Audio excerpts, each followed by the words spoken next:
পটুয়াখালী কলাপাড়ার উপজেলার উমেদপুর গ্রামে আজ একটি বিরল ও মারাত্মক বিষধর শঙ্খিনী সাপ জালে আটকা পড়ে। খবর পেয়ে বন বিভাগের বন্যপ্রাণী পরিদর্শক জনাব ওসিম মল্লিক এর দিকনির্দেশনায় animal lovers of Patuakhali LP এর বন্যপ্রাণী ও সাপ উদ্ধারকর্মী মোহাম্মদ আল মুনজির হাওলাদার এবং মাসুদ হাসান দ্রুত ঘটনাস্থলে পৌঁছান।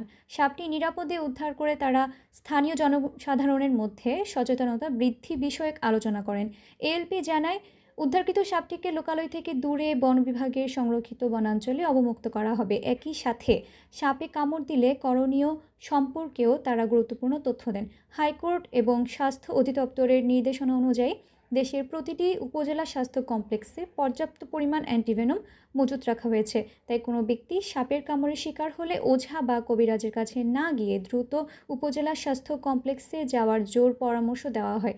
সাপে কামড়ালে ওঝা নয়, হাসপাতালে চিকিৎসা হয়। দ্রুত চিকিৎসকের কাছে গেলে জীবন বাঁচানো সম্ভব।